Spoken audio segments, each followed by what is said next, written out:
Power of attorney বা মোক্তারনামা দলিল কি? কয় প্রকারের পাওয়ার অফ অ্যাটর্নি দলিল হয়ে থাকে এবং কি কি? পাওয়ার অফ অ্যাটর্নি দলিল বাতিল কিভাবে হয়? পাওয়ার অফ অ্যাটর্নি করতে কি কি লাগে? এর যাবতীয় খরচসমূহ ও অন্যান্য তথ্য জানার জন্য ভিডিওটি শেষ পর্যন্ত দেখুন।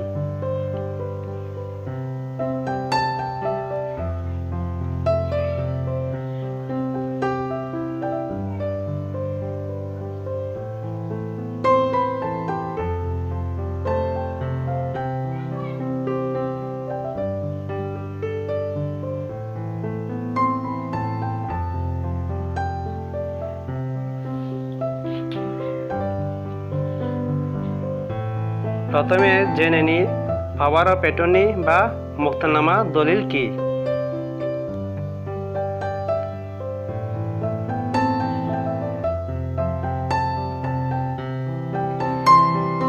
যে দলিলের মাধ্যমে যখন কোনো ব্যক্তি তার পক্ষে তার স্থাবর সম্পত্তি দেখাশোনা, খাজনা প্রদান, মামলা মোকদ্দমা চালানো, বিক্রয় ইত্যাদি কার্য সম্পাদনের জন্য অপর কোনো ব্যক্তিকে ক্ষমতা প্রদান করে থাকেন তাকে পাওয়ার অফ অ্যাটর্নি বা মোক্তারনামা দলিল বলে।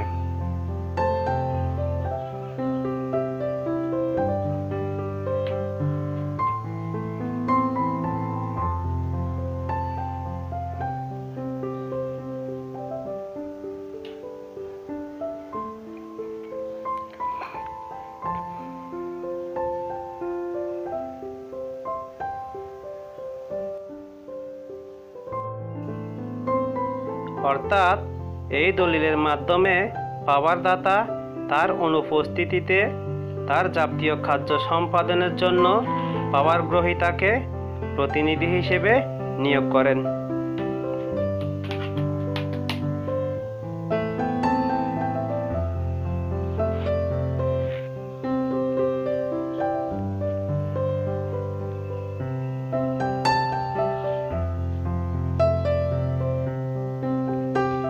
এবার জানব পাওয়ার অফ অ্যাটর্নি দলিল কয় প্রকার ও কি কি।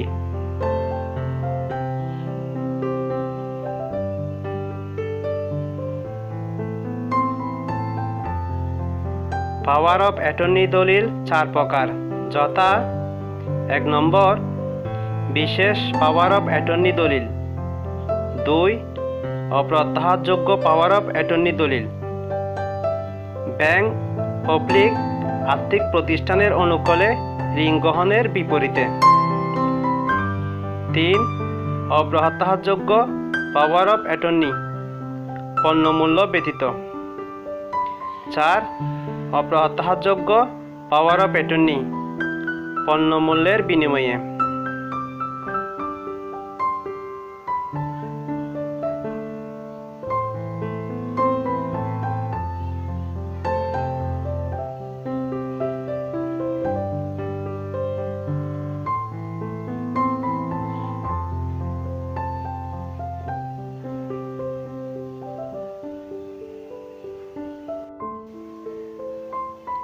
এক নম্বর বিশেষ পাওয়ার অফ অ্যাটর্নি দলিল।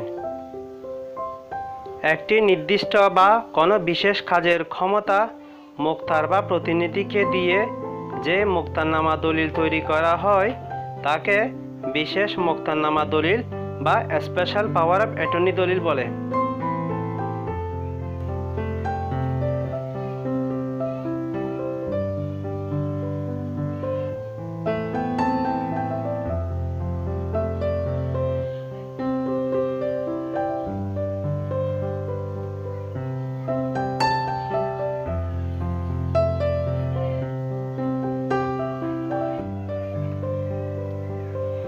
এ দলিলের রেজিস্ট্রেশন ফিস 100 টাকা।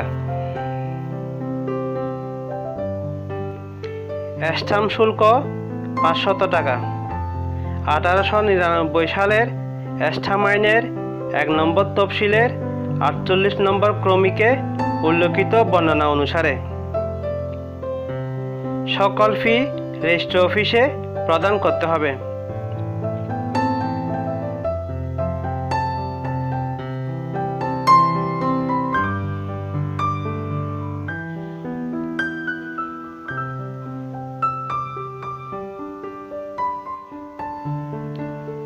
অপ্রত্যাহারযোগ্য পাওয়ার অফ অ্যাটর্নি দলিল, অর্থাৎ ব্যাংক বা আর্থিক প্রতিষ্ঠানের অনুকূলে ঋণ গ্রহণের বিপরীতে যে পাওয়ার অফ অ্যাটর্নি দলিল হয় সেটি। কোনো ব্যক্তি ঋণ গ্রহণের বিনিময়ে ব্যাংক বা কোনো আর্থিক প্রতিষ্ঠান বরাবরে বন্ধক দলিলের পরিবর্তে যে মোক্তারনামা দলিল দেন তাকেও এক ধরনের অপ্রত্যাহারযোগ্য পাওয়ার অফ অ্যাটর্নি দলিল বলে।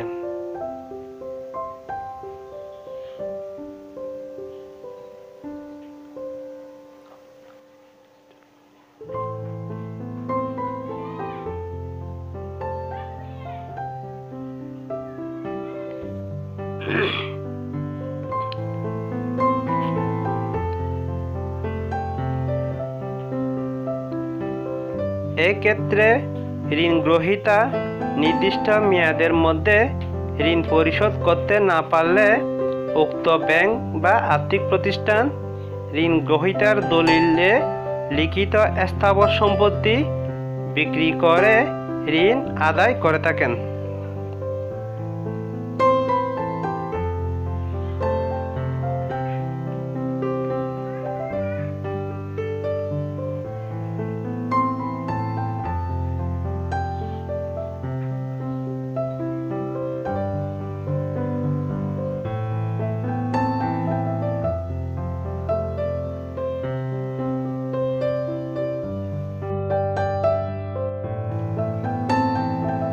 এই দলিলের রেজিস্ট্রেশন ফিস 100 টাকা, স্ট্যাম্প শুল্ক 1000 টাকা। 1899 সালে স্ট্যাম্প আইনের 1 নম্বর তফসিলের 48 নম্বর ক্রমিকে উল্লেখিত বর্ণনা অনুসারে।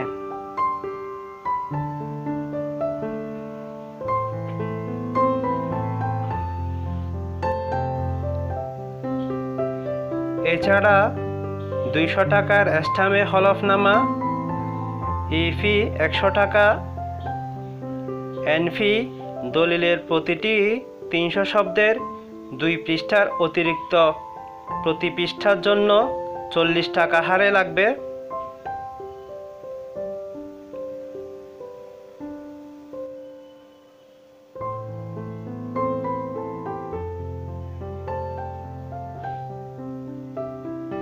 সকল ফি রেজিস্ট্রি অফিসে নগদে পরিশোধ করতে হবে।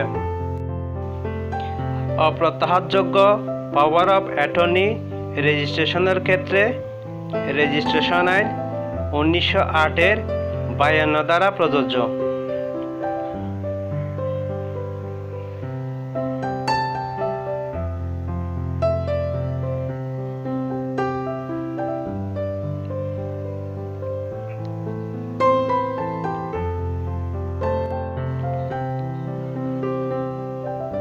অপ্রত্যাহারযোগ্য পাওয়ার অফ অ্যাটর্নি পণ্য মূল্য ব্যতীত, অর্থাৎ এটি অন্য এক ধরনের অপ্রত্যাহারযোগ্য পাওয়ার অফ অ্যাটর্নি দলিল,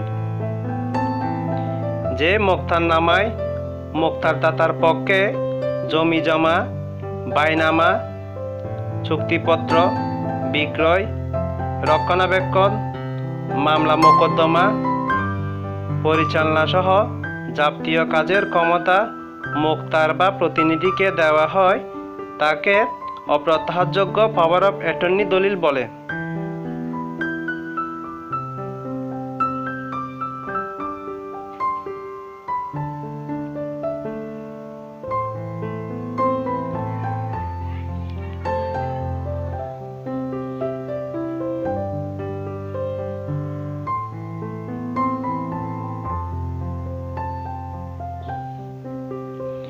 এ দলিলের রেজিস্ট্রেশন ফিস 100 টাকা, স্ট্যাম্প শুল্ক 1000 টাকা। 1899 সালের স্ট্যাম্প আইনের 1 নম্বর তফসিলের 48 নম্বর ক্রমিকে উল্লেখিত বর্ণনা অনুসারে।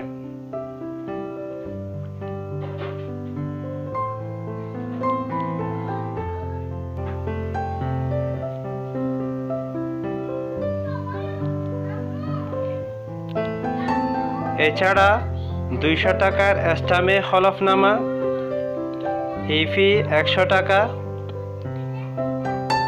এন ফি দলিলের প্রতিটি 300 শব্দের 2 পৃষ্ঠার অতিরিক্ত প্রতি পৃষ্ঠার জন্য 40 টাকা হারে লাগবে। সকল ফি রেজিস্ট্রি অফিসে নগদে প্রদান করতে হবে।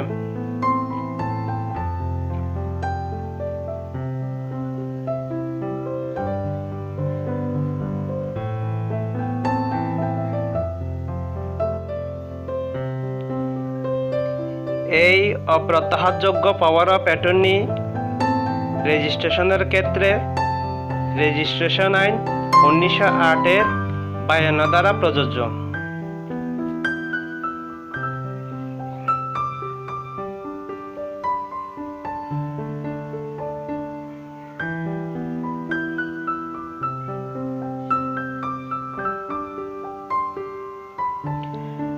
অপ্রত্যাহারযোগ্য পাওয়ার অফ অ্যাটর্নি পণ্যমূল্যের বিনিময়ে। এই মোক্তারনামা দলিলটিতে 3 নং মোক্তারনামা দলিলের অনুরূপ যাবতীয় ক্ষমতা প্রদান করা হয়। এইখানে সম্পত্তির ধার্যকৃত মূল্য বা সরকারি মৌজা মূল্য বসানো হয়। এই মোক্তারনামা দলিলটি কোনো রিয়েল এস্টেট কোম্পানি বা ভূমি উন্নয়ন প্রতিষ্ঠানের সাথে করা হয়।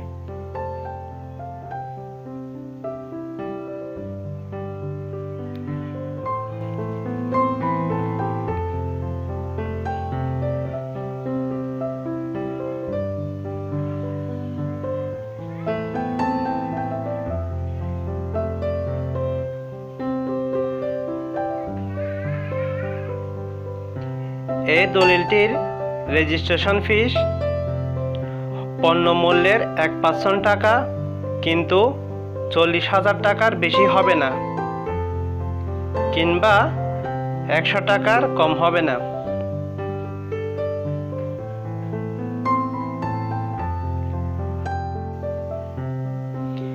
স্ট্যাম্প শুল্ক দলিলে উল্লেখিত পণ্য মূল্যের 1.5% টাকা, তবে 6,000 টাকার কম হবে না এবং 60,000 টাকার ঊর্ধ্বে হবে না। 1899 সালের স্ট্যাম্প আইনের 1 নম্বর তফসিলের 48D নম্বর ক্রমিকে উল্লেখিত বর্ণনা অনুসারে।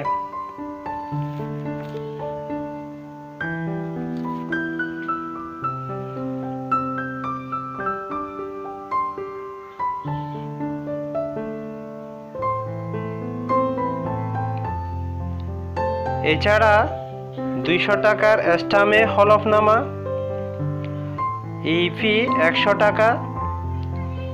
এন ফি দলিলের প্রতিটি 300 শব্দের 2 পৃষ্ঠার অতিরিক্ত প্রতি পৃষ্ঠার জন্য 40 টাকা হারে লাগবে।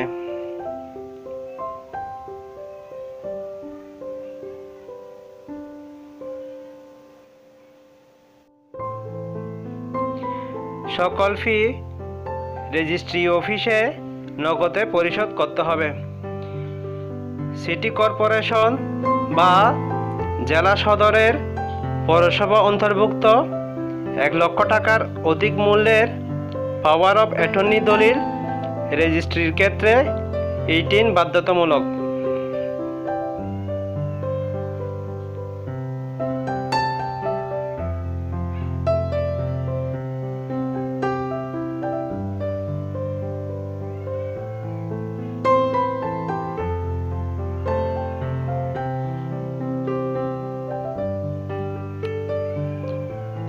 অপ্রত্যাহারযোগ্য পাওয়ার অফ অ্যাটর্নি রেজিস্ট্রেশনের ক্ষেত্রে রেজিস্ট্রেশন আইন 1908-এর 52 দ্বারা প্রযোজ্য হবে।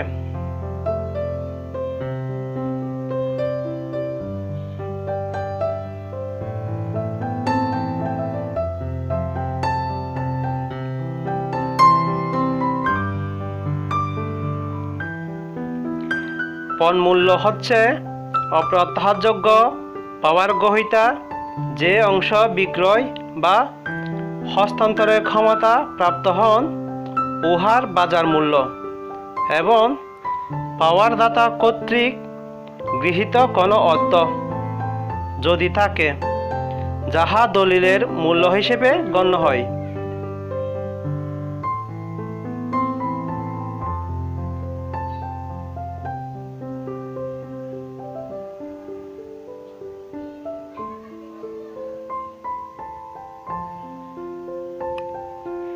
পাওয়ার অফ অ্যাটর্নির মাধ্যমে নিম্নবর্ণিত বিষয়ে কোনো ক্ষমতা অর্পণ করা যাবে না। পাওয়ার অফ অ্যাটর্নি বিধিমালা 2015-এর 4 নং অনুচ্ছেদটি প্রযোজ্য, অর্থাৎ অপ্রত্যাহারযোগ্য পাওয়ার অফ অ্যাটর্নি মূলে পাওয়ার গ্রহীতা নিম্নোক্ত 5টি কার্য সম্পাদন করতে পারবেন না।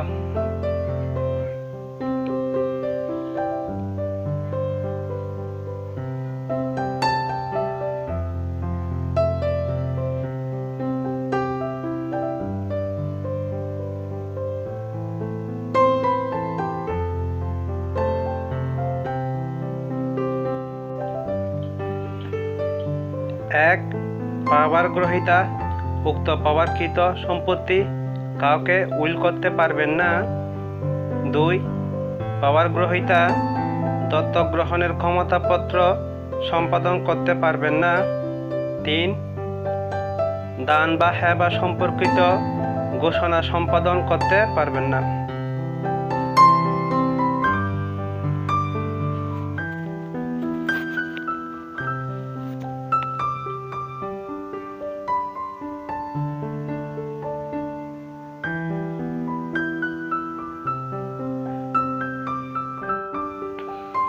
4, ট্রাস্ট দলিল সম্পাদন করতে পারবেন না। এবং 5, সরকার কর্তৃক সাধারণ বা বিশেষ আদেশ দ্বারা ঘোষিত অন্য প্রকার দলিল বা কার্য সম্পাদন করতে পারবেন না। বর্তমানে পাওয়ার গ্রহীতা এওয়াজনামাও করতে পারবেন না।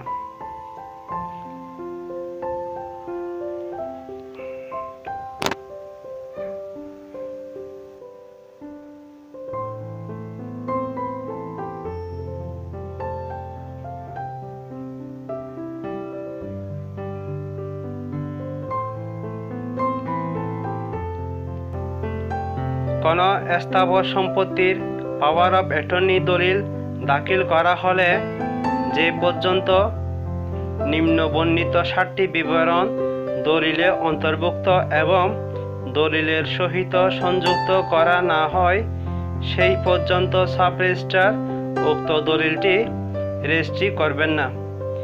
এক্ষেত্রে রেজিস্ট্রেশন আইনের 52 ক দ্বারা প্রযোজ্য।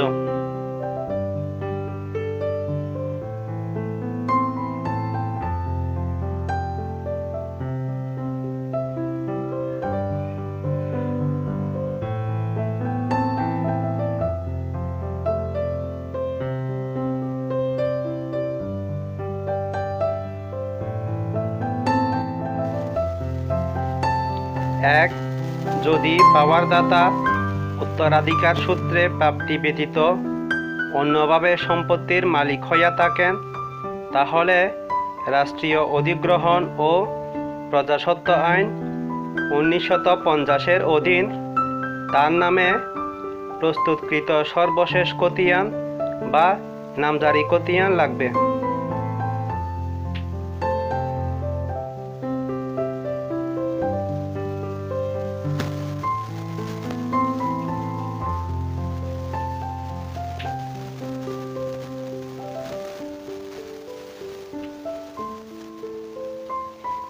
2, পাওয়ারদাতা যদি উত্তরাধিকার প্রাপ্তিতে সম্পত্তির মালিক হইয়া থাকেন, তাহলে রাষ্ট্রীয় অধিগ্রহণ ও প্রজাস্বত্ব আইন 1950-এর অধীন তার নামে অথবা তার পূর্বসূরির নামে প্রস্তুতকৃত সর্বশেষ খতিয়ান বা নামজারি খতিয়ান থাকতে হবে।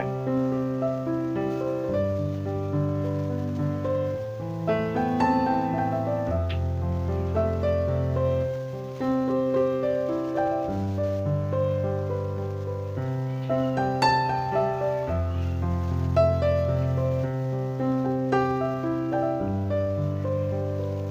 3. সম্পত্তির প্রকৃতি অর্থাৎ পাওয়ারদাতার ভোগদখল থাকতে হবে। 4. সম্পত্তির মূল্য দলিলে উল্লেখ করতে হবে। 5. সীমানা ও চৌহদ্দি সহ সম্পত্তির একটি নকশা দলিলে থাকতে হবে।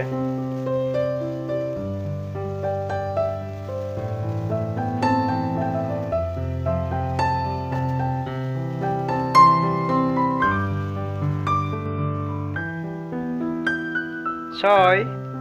সম্পত্তির মালিকানার গত 25 বছরের বিবরণ উল্লেখ করতে হবে। 7. এই দলিল সম্পাদনের পূর্বে সম্পাদনকারী সম্পত্তিটি কোনো ব্যক্তির নিকট হস্তান্তর করেন নাই এবং উহাতে তাহার বৈধ সত্ত্ব বহাল আছে মর্মে দৃঢ়ভাবে ঘোষণা করিয়া একটি হলফনামা থাকতে হবে।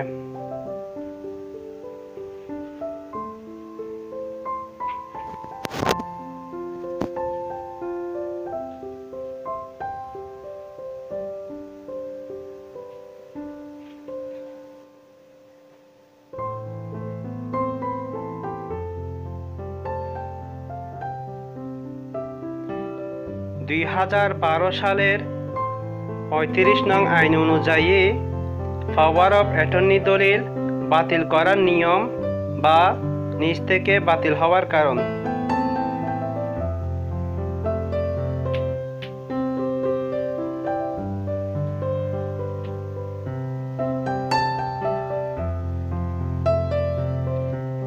এক, পণমূল্য গ্রহণের বিনিময়ে ভূমি উন্নয়ন সংক্রান্ত অপ্রত্যাহারযোগ্য প্রতিটি পাওয়ার অফ অ্যাটর্নির একটি নির্দিষ্ট মেয়াদ থাকিবে এবং উক্ত মেয়াদে উহা অপ্রত্যাহারযোগ্য সত্ত্বে বহাল থাকিবে।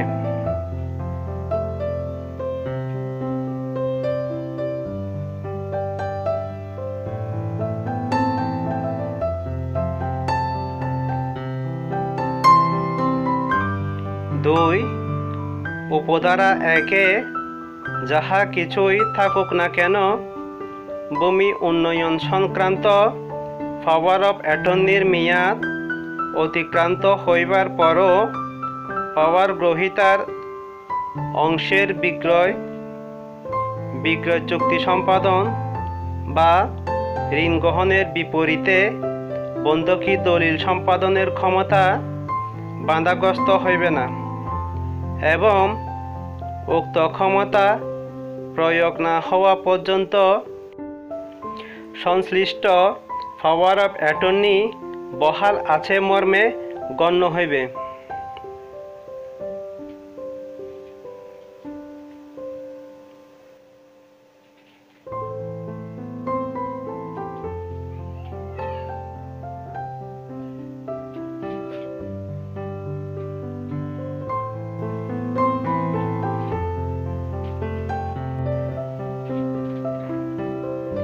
তবে সত্য থাকে যে ধারা 13-এর বিধান মোতাবেক কোনো পদক্ষেপ গৃহীত হইলে উহা চূড়ান্ত নিষ্পত্তি না হওয়া পর্যন্ত উক্ত দলিলে প্রদত্ত ক্ষমতার অবসান ঘটানো যাইবে না।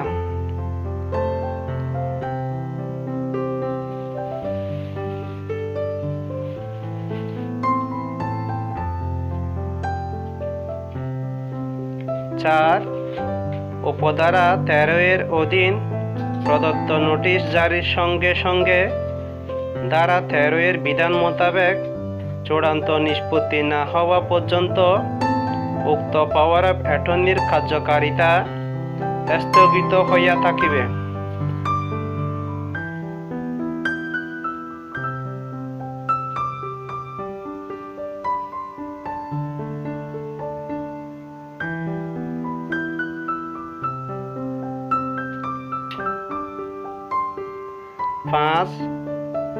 পাওয়ার অফ অ্যাটর্নির মেয়াদ শেষ হইবার পূর্বে পাওয়ারদাতা ও পাওয়ার গ্রহীতা সম্মতির ভিত্তিতে রেজিস্ট্রিকৃত চুক্তি সম্পাদনের মাধ্যমে উহার মেয়াদ বর্ধিত করিতে পারিবেন।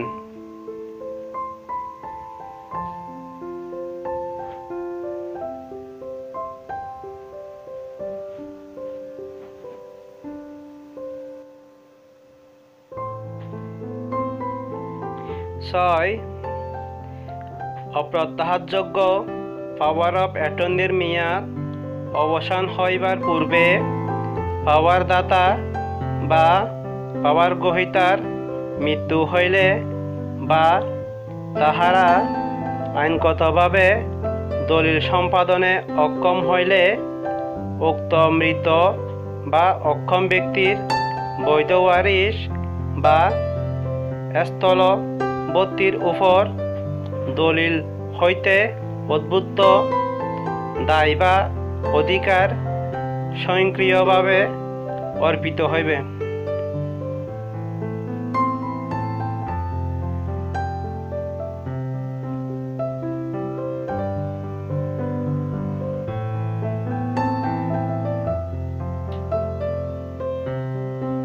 তবে সত্য থাকে যে ধারা ৯ বিধান সাপেক্ষে একক গ্রহীতার ক্ষেত্রে এ বিধান প্রযোজ্য হইবে না।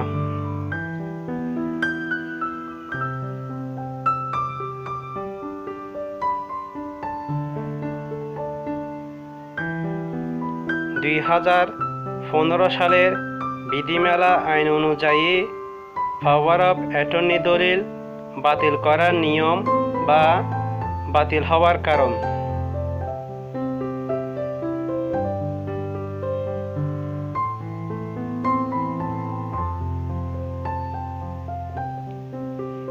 এক, পাওয়ারদাতা ও পাওয়ার গ্রহীতা উভয় পক্ষের সম্মতিতে পাওয়ার অফ অ্যাটর্নি দলিল বাতিল হয়। পাওয়ারদাতা ও পাওয়ার গ্রহীতা উভয় পক্ষের সম্মতিতে পাওয়ার অফ অ্যাটর্নি রোধের নিমিত্ত কোনো দলিল রেজিস্ট্রি অফিসে সম্পাদন করলে উক্ত পাওয়ার অফ অ্যাটর্নি দলিল বাতিল হইয়া যাবে।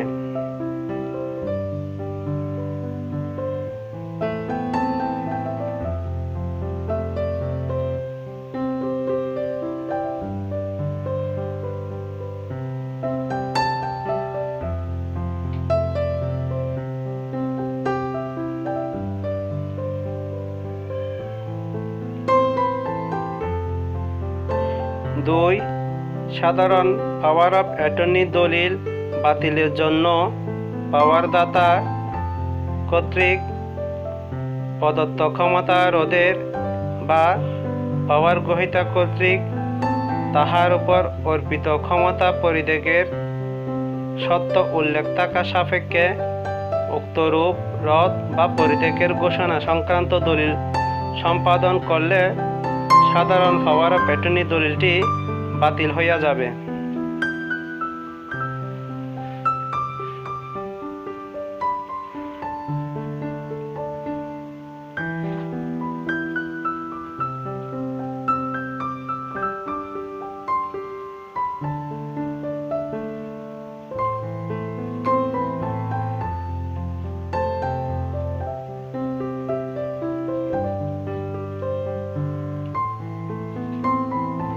তিন, পাওয়ার অফ অ্যাটর্নি বাতিলের ক্ষেত্রে যদি প্রয়োজন হয় পাওয়ারদাতা বা পাওয়ার গ্রহীতা কর্তৃক অনতিবিলম্বে উক্ত রেজিস্ট্রিকৃত দলিলের সহি মোহরকৃত নকল সংযুক্ত করে তফসিল ক-এর ফরম ৩ অনুসরণ করে একটি নোটিশ তৈরি করে উপযুক্ত কর্মকর্তা বা ব্যক্তির নিকট প্রয়োজনীয় কার্যক্রম গ্রহণের জন্য প্রেরণ করিতে হইবে।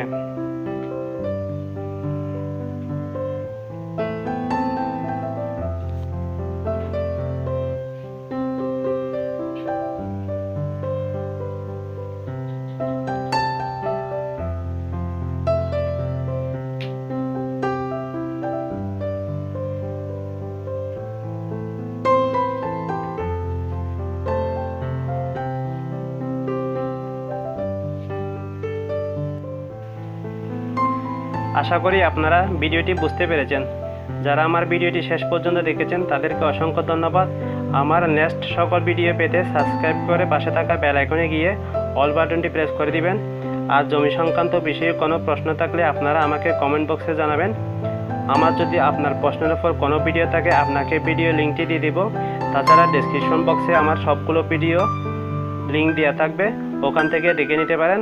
সবাই ভালো থাকবেন, সুস্থ থাকবেন। আল্লাহ হাফেজ।